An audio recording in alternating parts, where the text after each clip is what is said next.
حسن التأمل بالإله وصال كالجمال يرى ويطلب نبعه كالقرب حين دعاء تداعب طفلها وتظنه أملا كما ورحمة الله وبركاته.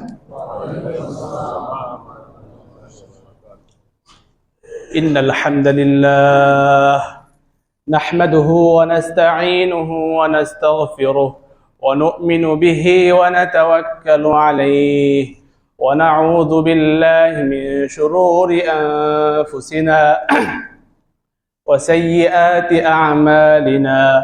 من يهده الله فلا مضل له ومن يضلله فلا هادي له، ونشهد أن لا إله إلا الله وحده لا شريك له، ونشهد أن سيدنا محمدا عبده ورسوله.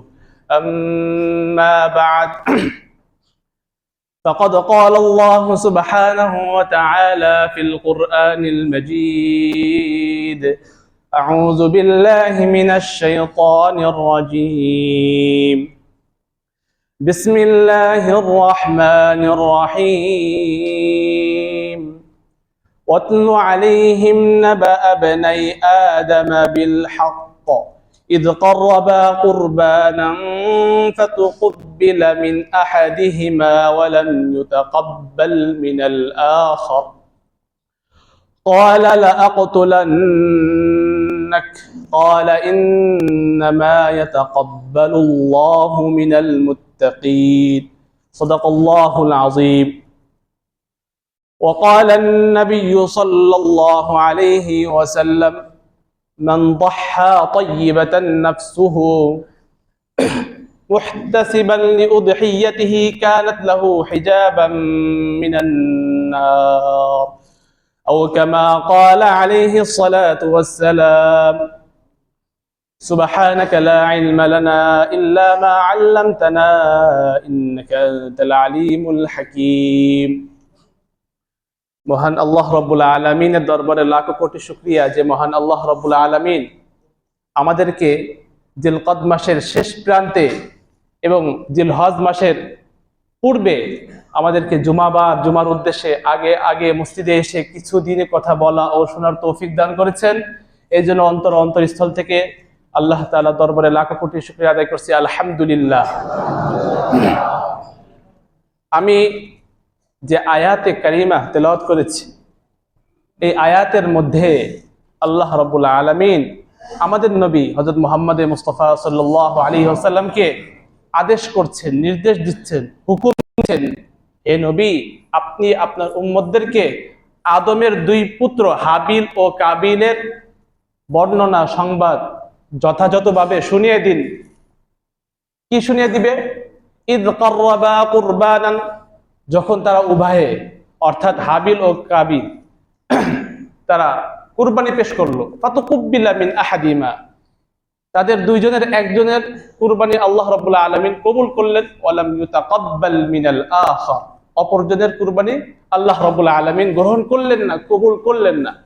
ক্বালা লাআকতুলান্নাক, যার কুরবানি কবুল হলো না, গ্রহণ হলো না, কাবিল কাতিল মানে হত্যাকারী, যার কুরবানি গ্রহণ হলো না, সে বলে উঠলো ক্বালা লাআকতুলান্নাক, আমি অতি অবশ্যই তোমাকে হত্যা করব। ক্বালা ইন্নামা ইয়াতাকাব্বালুল্লাহু মিনাল মুত্তাকিন, আর যার কুরবানি গ্রহণ হয়েছিল, কবুল হয়েছিল, সে ছিল তো সে ছিল হলো বিনয় অবলম্বনকারী, সে ছিল নম্র ভদ্র, সে ভাইয়ের পড়া কথার প্রতি উত্তরে সে নম্রতা ব্যবহার সে পরিদর্শন করেছে। ক্বালা ইন্নামা ইয়াতাকাব্বালুল্লাহু মিনাল মুত্তাকিন, সে বলল, হে আমার ভাই, আল্লাহ রাব্বুল আলামিন তো কেবলমাত্র খুদা ভীরু, আল্লাহ তাআলাকে যারা ভয় করে, সদা সর্বদা আল্লাহ তাআলাকে যারা হাজির নাজির জানে, আল্লাহ তাআলাকে যারা ভয় করে, আল্লাহ তাআলা তো কেবল তাদের কুরবানি গ্রহণ করে থাকেন। তো এই আয়াতে কারিমার মাধ্যমে পৃথিবীর সূচনা লগ্ন থেকে পৃথিবীর সৃষ্টির পর আল্লাহ রাব্বুল আলামিন এই পৃথিবীতে সর্বপ্রথম কাকে পাঠান? হযরত আবুনা আদম আলাইহিস সালাতু ওয়াসসালাম এবং উম্মুনা হাওয়া আলাইহাস সালাতু ওয়াসসালাম, এই দুইজনকে আল্লাহ রাব্বুল আলামিন পৃথিবীতে পাঠান। আদম আলাইহিস সালাতু ওয়াসসালাম এবং হাওয়া আলাইহিস সালাতু ওয়াসসালাম থেকে সন্তান পৃথিবীতে জন্ম লাভ করতে থাকে।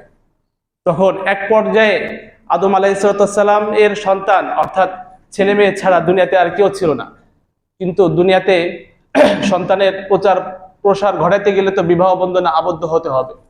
কিন্তু পরস্পর আপন ভাই বোন অর্থাৎ আদম আলাইহিস সালাতু ওয়াসসালামের ছেলে মেয়ে ছাড়া তার দুনিয়াতে আর কেউ নেই। তাহলে আল্লাহ তাআলা সেই সময় উপস্থিত প্রয়োজনের খাতিরে আল্লাহ রাব্বুল আলামিন আদম আলাইহিস সালাতু ওয়াসসালামের শরীয়তে এই বিধান জারি করে দিলেন যে তখন হাওয়া আলাইহিস সালাতু ওয়াসসালামের প্রতি গর্ভ থেকে জোড়ায় জোড়ায় যমজ সন্তান জন্ম লাভ করত। প্রত্যেক জোড়ায় মানে প্রত্যেক গর্ভে একসাথে একটি ছেলে একটি কন্যা সন্তান জন্মগ্রহণ করত। তখন আল্লাহ রাব্বুল আলামিন আদম আলাইহিস সালাতু ওয়াসসালামের শরীয়তের মধ্যে এই বিধান দান করলেন যে যেই কন্যা সন্তান যে ভাইয়ের সাথে একসাথে পেটে থাকবে তাদের পারস্পরিক সম্পর্ক হবে সহোদরা ভাই বোন।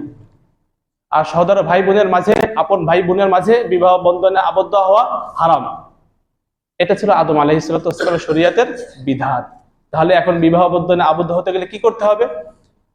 তখন নিয়ম ছিল শরীয়তে এই গর্ভের কন্যা অন্য গর্ভের পুত্র সন্তানের সাথে বিবাহ বন্ধনে আবদ্ধ হতে পারবে, আর এক গর্ভের পুত্র সন্তান অন্য গর্ভের কন্যা সন্তানের সাথে বিবাহ বন্ধনে আবদ্ধ হওয়া জায়েজ ছিল।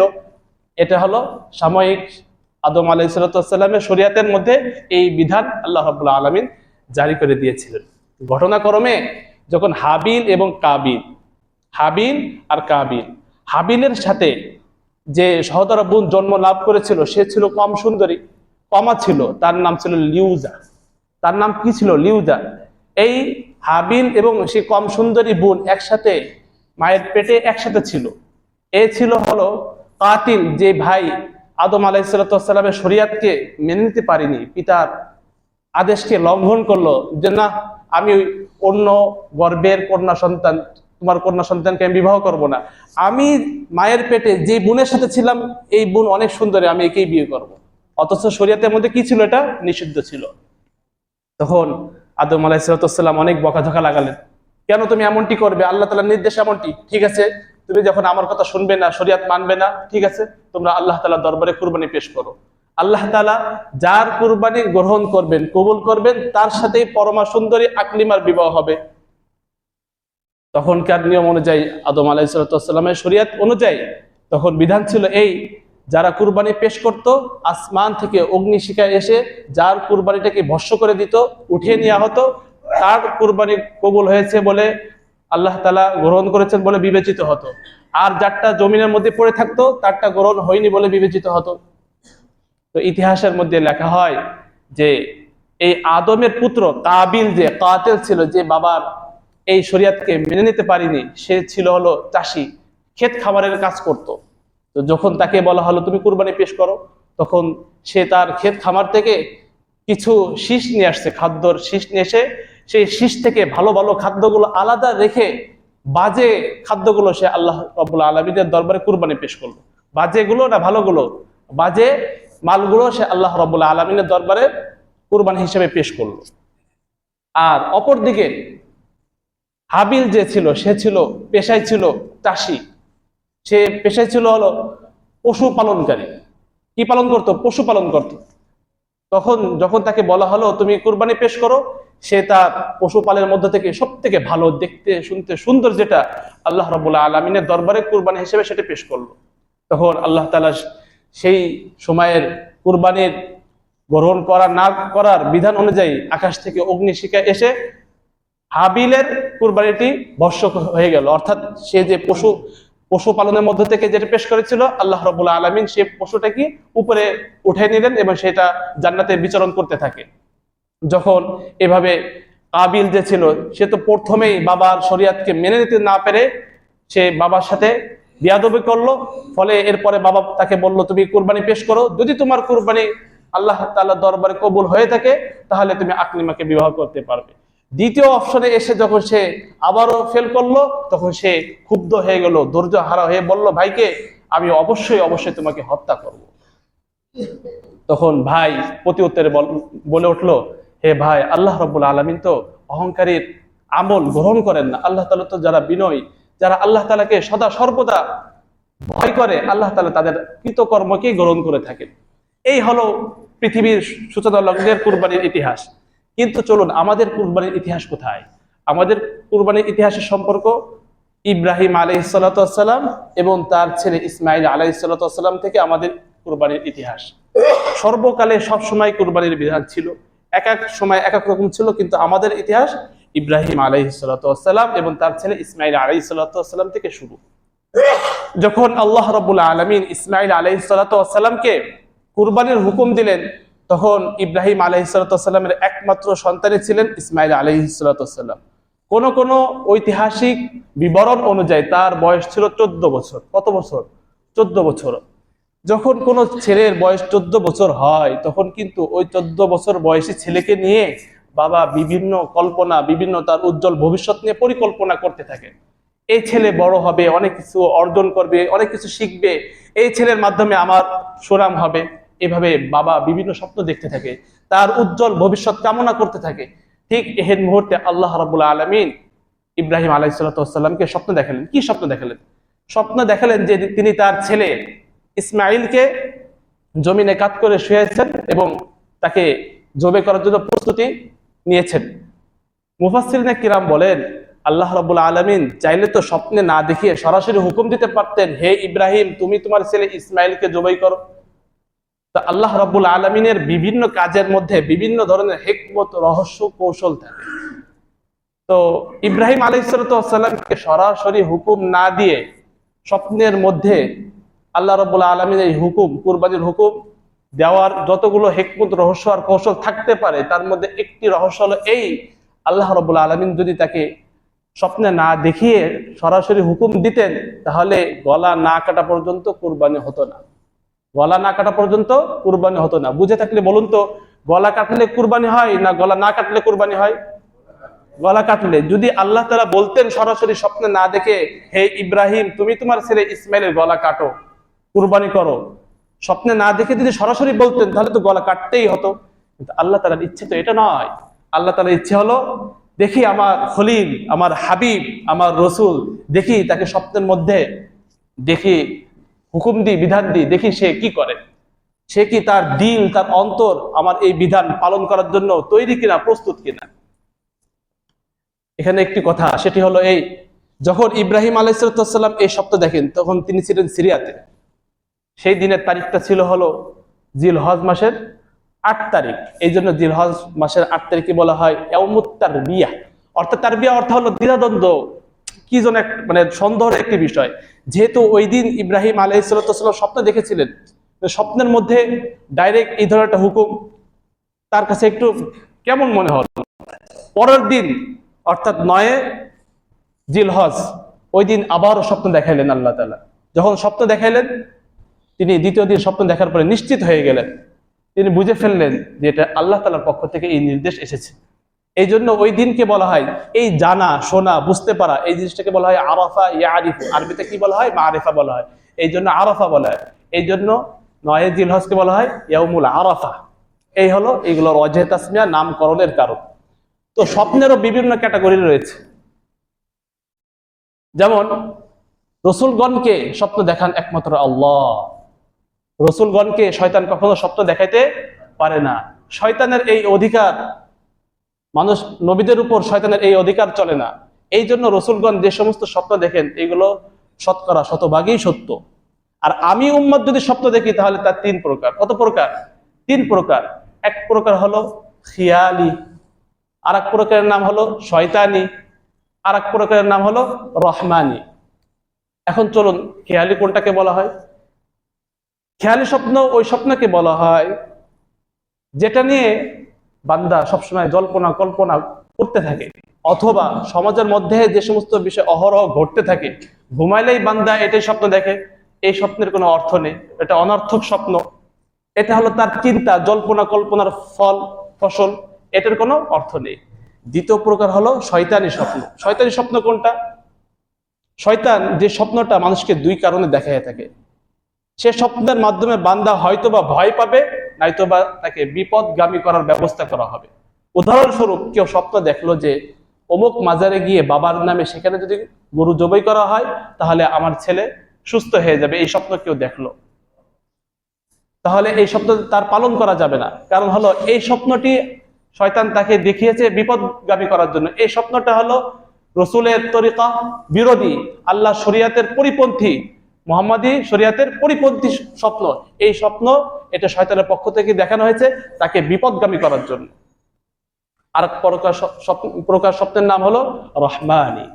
এই প্রকার স্বপ্ন হলো আল্লাহ তাআলা সাধারণ মানুষকে কখনো কখনো দেখিয়ে থাকেন। এমনকি আল্লাহ রাব্বুল আলামিন বেদুইন কাফেরকেও কখনো কখনো স্বপ্ন দেখিয়ে থাকেন।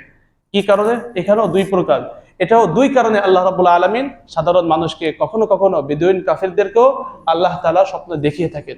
দুই কারণে, এক কারণ হলো তাকে সতর্ক করার জন্য, হয়তো নয়তো তাকে সুসংবাদ দেওয়ার জন্য।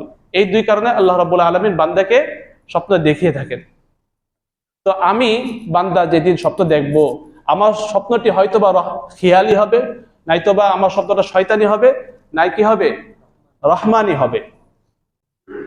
তো এই হলো তিন প্রকার উম্মতের বেলায়। কিন্তু নবীগণ এর স্বপ্ন এক প্রকারই, নবীগণকে স্বপ্ন দেখান একমাত্র আল্লাহ। নবীগণ কখনো খেয়ালি স্বপ্ন দেখেন না, নবীগণকে কখনো শয়তান স্বপ্ন দেখাইতে পারেও না, নবীগণের উপর শয়তানের এই ক্ষমতা চলেও না। বুঝে থাকলে বলুন তো, ইব্রাহিম আলাইহিস সালাতু ওয়াস সালাম যে স্বপ্ন দেখলেন যে তিনি তার ছেলেকে জমিনে কাত করে শুয়ে আছেন, ছুরি হাতে নিয়ে তাকে জবাই করার জন্য প্রস্তুতি হয়েছেন, তিনি জবাই করার জন্য প্রস্তুতিও নিয়েছেন, তিনি স্বপ্ন দেখলেন। আর বাস্তবেই যখন তিনি তার ছেলেকে জমিনের উপরে কাত করে শোয়াইলেন, ছুরি হাতে নিলেন জবাই করার জন্য এবং তাকে শোয়াই দিলেন জবাই করার জন্য, এরপরে কার কোনো দায়িত্ব বাকি থাকে? কোনো দায়িত্ব বাকি থাকে না। কারণ হলো আল্লাহ তাআলা তো তাকে দেখিয়েছেন এটা, আল্লাহ তাআলা তো ইচ্ছা এটা নয় যে ইসমাইলের গলা কাটা হবে, আল্লাহ তাআলা এটা দেখাননি। দেখাইছেন হলো তিনি তার ছেলেকে জমিনের উপর শুয়েছেন এবং তাকে কুরবানি করার জন্য প্রস্তুতি হয়েছেন, গলা কেটে গেছে এটা দেখাননি। এই জন্য আল্লাহ তাআলার ইচ্ছা যতটুকু বাস্তবায়ন হবে ততটুকুই দেখিয়েছেন, গলা কাটা পর্যন্ত বাস্তবায়ন হবে না, এই জন্য এটা দেখানো নেই। এই জন্য তাহলে বুঝে থাকলে বলুন যে ইব্রাহিম আলাইহিস সালামের স্বপ্ন শতকরা 99% সত্য না শতকরা 100% সত্য? শতকরা 100% সত্য। তো ইব্রাহিম আলাইহিস সালাম যখন স্বপ্ন দেখলেন তখন উনি জানতেন যে এই স্বপ্ন আল্লাহ তাআলার পক্ষ থেকে দেখানো হয়েছে। এরপর এই স্বপ্নকে বাস্তবায়ন করার জন্য হযরত ইব্রাহিম আলাইহিস সালাম ইসমাইল আলাইহিস সালামকে নিয়ে রওনা হলেন। পথে ইতিমধ্যে শয়তান ইব্রাহিম আলাইহিস সালামকে 3 জায়গায় বাধা প্রদান করে। সেই 3 জায়গায় হযরত ইব্রাহিম আলাইহিস সালাম ফেরেশতা জিবরিল আলাইহিস সালামের পরামর্শক্রমে 3টি পাথর নিক্ষেপ করে শয়তানকে প্রহার করে, মারে। হাজী লোকের মৌসুমে, হজের মৌসুমে সেই 3 জায়গায় পাথর নিক্ষেপ করা আবশ্যক। এই হলো কুরবানির হাজী লোকের কঙ্কর নিক্ষেপ করার ইতিহাস। যাই হোক, সমস্ত বাধা বিপত্তি অতিক্রম করে গিয়ে ইব্রাহিম আলাইহিস সালাম হযরত ইসমাইল আলাইহিস সালামকে কুরবানি করার জন্য কাত করে শোয়াইলেন, যাতে করে কাত করে যদি না শোয়ানো হয় আর চোখে চোখ যদি পড়ে তাহলে তো আল্লাহ তাআলার বিধান, কুরবানি করার যে হুকুম, যখন চোখে চোখ পড়বে, পিতা ছেলের চোখ পড়বে, তখন তো এই চোখ পড়ার কারণে তার মায়া মহব্বতের উদ্রেক হলে আল্লাহ তাআলার এই বিধান বাস্তবায়ন করার ক্ষেত্রে বাধা হতে পারে, প্রতিবন্ধক হতে পারে। এই জন্য হযরত ইব্রাহিম আলাইহিস সালাম ইসমাইল আলাইহিস সালামকে কাত করে শোয়াইলেন। কোন কোন বর্ণনায় পাওয়া যায় এই পদ্ধতি মূলত ইসমাইল আলাইহিস সালাম যাকে জবাই করা হবে সেই বাবাকে শিখিয়ে দিয়েছিল, বাবা তুমি আমাকে কাত করে শোয়াই নিও, অথবা এইভাবে আমাকে জবাই করো যাতে করে তোমার কষ্ট না হয়। এই সম্পর্কে আল্লাহ রাব্বুল আলামিন কুরআনুল কারীমে ইরশাদ করে বলেন, ফালাম্মা আসলামা ওয়া তাল্লাহু লিল জাবিন, যখন তারা দুইজন উভয়ে আত্মসমর্পণ করলো, হযরত ইব্রাহিম আলাইহিস সালাম আত্মসমর্পণ করলেন, হযরত ইব্রাহিম আলাইহিস সালাম আত্মসমর্পণ করলেন। কিন্তু হযরত ইসমাইল আলাইহিস সালাম আত্মসমর্পণ করলেন কিভাবে? ইব্রাহিমেরটা তো সহজ, যে তিনি তার আল্লাহর কাছ থেকে, মালিকের কাছ থেকে হুকুম পেয়েছেন, এই জন্য তিনি তার সন্তানকে জবাই করতে গিয়েছেন। ইসমাইলকে তার বলা হয়নি তোমাকে জবাই করা হবে, তুমি প্রস্তুত থাকো, কিন্তু ছেলেও প্রস্তুত থাকলেন কিভাবে? তো উভয় আত্মসমর্পণ করলো কিভাবে? আল্লাহ রাব্বুল আলামিন ওর অপর এক আয়াতের মধ্যে বলেন, যে আয়াতের মধ্যে মূলত ইব্রাহিম আলাইহিস সালাতু ওয়াসসালাম ছেলে ইসমাইলকে জবাই করার আগে বলেছিলেন, ইয়া বুনাইয়া ইন্নী আরা ফিল মানাম, হে আমার পুত্র, হে আমার বৎস, নিশ্চয় আমি স্বপ্নের মধ্যে দেখেছি, আন্নী, নিশ্চয় আমি আযবাহুকা, তোমাকে জবাই করছি, ফানজুর মাযা তারা, সুতরাং এই বিষয়ে তোমার মতামত কি? আমি তো আল্লাহ তাআলা আমাকে হুকুম দিয়েছে তোমাকে জবাই করার জন্য, আমি তো স্বপ্নে এমনটি দেখেছি, তো তোমার মতামত কি এই বিষয়ে? এখানে প্রশ্ন জাগে যে আল্লাহ তাআলা ইব্রাহিমকে ছেলে ইসমাইলকে জবাই করার জন্য আদেশ দিলেন, তাহলে বাবা আবার ছেলের কাছে জিজ্ঞাসা করলেন কেন? ছেলে যদি দ্বিমত পোষণ করে তাহলে জবাই করবেন না এই জন্য? না না, ছেলেও দেখি কুরবানি দিতে, নিজেকে কুরবান করতে, নিজেকে কুরবানি দিতে প্রস্তুত কিনা এটা পরীক্ষা করার জন্য। বাপ যেমন ছেলেও তেমন। তখন ছেলে বলে উঠলো, হে আমার বাবা, আমি হাসি মুখে রাজি আছি, আপনাকে আপনার প্রতিপালক, আপনার মালিক আপনাকে যে হুকুম দিয়েছে, যে বিধান দিয়েছে, আপনি সেটা বাস্তবায়ন করেন। قال يا أبت افعل ما تؤمر ستجدني إن شاء الله من الصابرين, হে আমার পিতা, আপনাকে আপনার পক্ষ থেকে, মালিকের পক্ষ থেকে যা আদেশ করেছে এটা পালন করেন, অবশ্যই অবশ্যই আপনি আমাকে ধৈর্যশীলদের কাতারে দেখতে পাবেন। فلما أسلما وتله للجبين, যখন তারা উভয়ে আত্মসমর্পণ করলো, পরিপূর্ণরূপে আল্লাহ রাব্বুল আলামিনের কাছে আত্মসমর্পণ করলো, এই আত্মসমর্পণটাই হলো কুরবানির শিক্ষা। এই আত্মসমর্পণটাই হলো কুরবানির শিক্ষা। আমি আমার সবকিছু আল্লাহ তাআলার জন্য আত্মসমর্পণ করে দিলাম। আমার মতই আল্লাহর মতই মত, আমার মত মত নয়। আল্লাহ তাআলার পথই পথ, আমার পথ পথ নয়। আল্লাহ তাআলার ইচ্ছাই ইচ্ছে, আমার ইচ্ছা ইচ্ছা নয়। এই জন্য হাদিস শরীফের মধ্যে এসেছে, আল কাইয়িসু মান দানা নাফসাহু ওয়া আমিলা লিমা বা'দাল মাউত ওয়াল আজিজু মান আতবা'a নাফসাহু হাওয়াহা ওয়া তামান্না আলাল্লাহ। সচেতন, বিচক্ষণ, জ্ঞানী, বুদ্ধিমান তো ওই ব্যক্তি যে নিজেকে চিনল এবং সে কোথা থেকে এসেছে, কোথায় তাকে ফিরে যেতে হবে সে জানলো এবং সে মোতাবেক আমল করলো, সে হলো জ্ঞানী মানুষ। আর নির্বোধ বোকা হলো ওই মানুষ, ওয়াল আজিজু মান আতবা'a নাফসাহু হাওয়াহা, যে মনের কুপ্রবৃত্তির অনুসরণ করে, ওয়াতামান্না আলাল্লাহ, এবং সে মনের খেয়াল খুশির অনুসরণ করে আর ধারণা করে আমি গন্তব্যে পৌঁছে যাব, সে হলো অক্ষম ব্যক্তি। তো আল্লাহ তাআলা আমাদেরকে সুন্দরভাবে আত্মসমর্পণ করার তৌফিক দান করুন। এরপর যখন কুরবানির এই সমস্ত আত্মসমর্পণের কথা, কুরবানির শিক্ষামূলক কথা যদি কুরবানির দিন আমাদের মনে না থাকে, উদাহরণস্বরূপ আমি সারা বছর ঘুষ খাইতাম, কুরবানির দিনও ঘুষ খাই, সারা বছর সুদ খাইতাম, কুরবানির দিনও সুদ খাই, সারা বছর বেপর্দায় ছিলাম, কুরবানির দিনও বেপর্দায় থাকি, সারা বছর চোখের গুনাহ করেছি, কুরবানির দিনও যদি আমি চোখের গুনাহ করি, তাহলে আমার এই গরু কুরবানি করা না করা কি আসে যায়? আমি যদি আত্মসমর্পণ করতে না পারি, তাহলে আমার এই কুরবানি করা আর না করা কি আসে যায়? এটা হলো কুরবানি, হলো একটা খোলস মাত্র, একটা চামড়া মাত্র, একটা ছাল মাত্র, খোলস মাত্র। যদি মূল না থাকে, খোলস দিয়ে কি কাজ? একটা গাছের চারা, তার খোলস চামড়া থাকে কিনা? থাকে। যদি গাছের চারার গায়ে চামড়া খোলস না থাকে, তাহলে সে গাছের চারাটি টিকে থাকা ঝুঁকিপূর্ণ হয়ে যায়। আর যদি ছাল রেখেই মূল ফেলে দেওয়া হয়, ওই ছাল কি কাজে আসবে? তো কুরবানি বিষয়টাও তো আমাদের এমন, এটা তো একটা খোলস মাত্র, কিন্তু এর জান কি? আত্মসমর্পণ করা। আল্লাহ রাব্বুল আলামিন যেভাবে বলেছেন এইভাবে যদি আমরা করতে পারি, তাহলে আমাদের কুরবানিও যথাযথভাবে হবে। এরপরে আল্লাহ রাব্বুল আলামিন আমরা যে কুরবানি করি, ইব্রাহিম আলাইহিস সালাতু ওয়াস সালাম এর যে আত্মসমর্পণ আর আমাদের আত্মসমর্পণের মাঝে মিল কোথায়? ইব্রাহিম তার এত বড় আত্মসমর্পণ যে আল্লাহ তাআলার হুকুম, পুত্রকে জবাই করো, আর আমরা সাধারণ একটা পশু এটা কুরাই করে জবাই করে দিলাম। তার আত্মসমর্পণ আর আমাদের আত্মসমর্পণ এক হলো কোথায়? কোনো পার্থক্য? অনেক বড় পার্থক্য তো দেখা যায়, অনেক, মানে মিলানো তো অনেক দুষ্কর একটা বিষয় হয়ে যায়। ঐতিহাসিকগণ, মুফাসসিরিনে কিরাম লেখেন,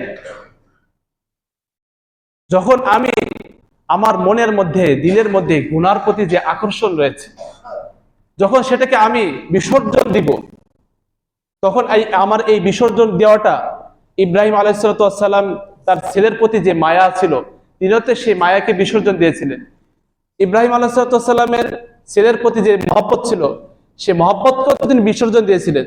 তো আমার অন্তরে গুনাহের প্রতি যে আমার যে আকর্ষণ রয়েছে, গুনাহের প্রতি আমার অন্তর দিল যে মাইলান রয়েছে, আমি যদি এই মাইলানকে, মনের আকর্ষণকে, গুনার প্রতি যে আকর্ষণ রয়েছে, এটাকে বিসর্জন দিতে পারি, তাহলে ইব্রাহিমের বিসর্জন আর আমার বিসর্জনের সাথে একটা মিল আছে। অনুরূপ ভাবে আমার বিসর্জন ইসমাইলের সাথে একটা ইসমাইলের বিসর্জনের সাথেও আমার বিসর্জনের একটা মিল আছে। ইসমাইল একজন মানুষের কাছে সব থেকে তার নিজের জান, নফস, এটা সব থেকে বেশি মূল্যবান। এমত অবস্থায় ইসমাইল তার নিজের জানকে বিসর্জন করে দেওয়ার জন্য প্রস্তুত ছিলেন। তো যখন আমি আমার মনের খায়সাত, আমার মনের চাহিদাগুলোকে বিসর্জন দেওয়ার জন্য প্রস্তুত থাকবো, তখন আমার এই বিসর্জন ইব্রাহিম ও ইসমাইলের বিসর্জনের সাথে একটি মিল আছে। যখন এমন মিলে যাবে, তখন আল্লাহ রাব্বুল আলামিন ইব্রাহিম ইসমাইলের এই কুরবানি যেভাবে কবুল করেছেন, আমাদের কুরবানি সেভাবে কবুল করবেন। কুরবানির এই বিষয় সম্পর্কে আল্লাহ রাব্বুল আলামিন অন্য এক আয়াতে বলেন, lan yanalallaha luhumuha wala dima'uha walakin yanaluhu at-taqwa minkum। তোমরা যখন কুরবানি করো, তখন তো তোমরা পশুর গলায় চাকু ছুরি চালিয়ে দেওয়ার পরে রক্ত মাটিতে পড়ে, আর মাংসগুলো তোমরা ভাগ বটারা করে খেয়ে ফেলো। যখন একজন মানুষ, তখন আল্লাহ তাআলা রক্ত কুরবানির বিধান দিলেন, জবাই করলা, রক্তগুলো মাটিতে পড়ে গেল, আর গোস্তগুলো তোমরা ভাগ বটারা করে খেয়ে ফেললে। তো এখানে প্রশ্ন জাগে, আল্লাহর নামে গেল কি? গোস্ত তো আমরা খেয়ে ফেললাম, তাহলে আল্লাহর নামে কি গেল? এখন উদাহরণস্বরূপ এক ব্যক্তি 50,000 টাকা নিয়ে মসজিদে আসলো, মসজিদের ফান্ডে সে দান করে দিল, তার পকেট খালি হয়ে গেল। আমিও আমার 1.5 লক্ষ টাকা দিয়ে বা লক্ষাধিক টাকা দিয়ে একটা গরু কুরবানি করে জবাই করে দিলাম, তার রক্তগুলো মাটিতে পড়লো, আর গোস্ত আমার পেটে ডেগে ফ্রিজে গেল, আল্লাহর নামে কি গেল? এই সম্পর্কে আল্লাহ রাব্বুল আলামিন বলেন, লা ইয়ানালাল্লাহু লুহুমুহা ওয়ালা দিমাউহা ওয়ালাকিন ইয়ানালুহু আত-তাকওয়া মিনকুম। আল্লাহ তাআলার ইসমাইল আলাইহিস সালাতু ওয়াস সালামের গলা কাটা যেভাবে ইচ্ছা ছিল না, আল্লাহ রাব্বুল আলামিনের ইচ্ছে ছিল কি, যে দেখি তাদের অন্তর আমার এই বিধানকে বাস্তবায়ন করার ক্ষেত্রে কতটুকু প্রস্তুত, এটা ছিল আল্লাহ তাআলার ইচ্ছে। অনুরূপ ভাবে আল্লাহ তাআলার ইচ্ছে এটা নয় বান্দা দেখি কুরবানি করে তার রক্ত মাংস আমাকে একটু দেয় কিনা। আল্লাহ তাআলার উদ্দেশ্য এটা নয়।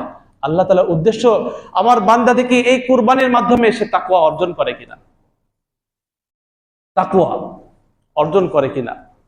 আমি যদি লক্ষাধিক টাকার কুরবানির পশু আল্লাহর নামে কুরবানি করতে পারি, তাহলে আমার অন্তরের মধ্যে, দিলের মাঝে গুনার প্রতি যে আকর্ষণ রয়েছে, গুনার প্রতি আমার অন্তরের যে মাইল, সেটাকে কেন আমি বিসর্জন দিতে পারবো না?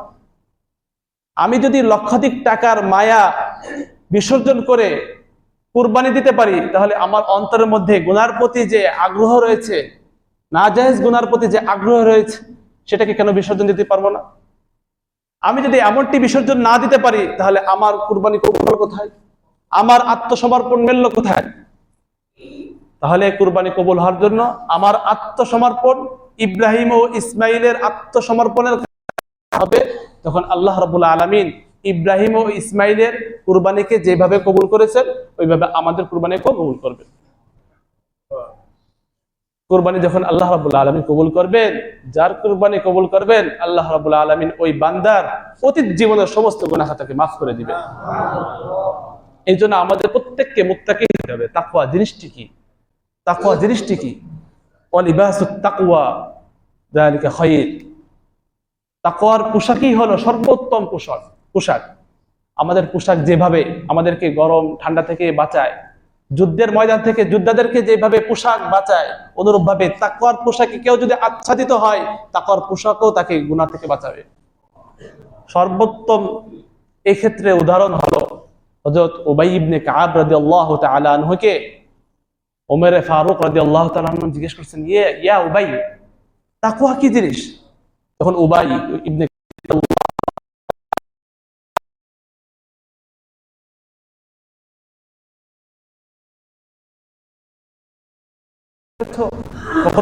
কখনো তুমি জঙ্গল দেখেছো? ওমর রাদিয়াল্লাহু তাআলা আনহু বললেন, হ্যাঁ দেখেছি। তখন উবাই ইবনে কাব আবার প্রশ্ন করলেন, হে ওমর, তুমি কাঁটাদার হ্যাঁ করেছে, অতিক্রম করেছে। তখন ওমর ফারুক রাদিয়াল্লাহু তাআলা বললেন, অবলম্বন করে আমি পথ অতিক্রম করেছি যাতে করে আমাকে আক্রান্ত না তাআলা বললেন, হে ওমর, এটাই হলো তাকওয়া। পুরো মাঝে তুমি যেখানে যাবে সেখানে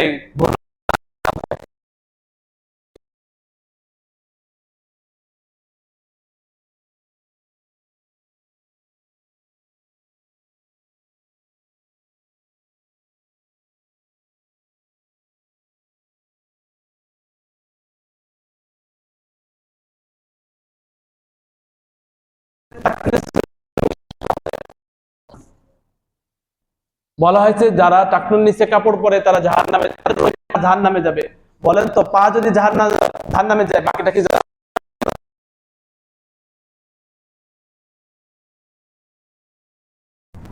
এই জন্য এটা তো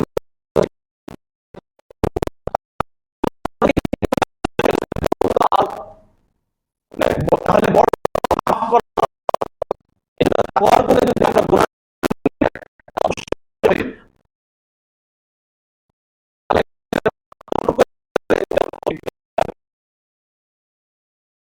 ইনশাআল্লাহ যে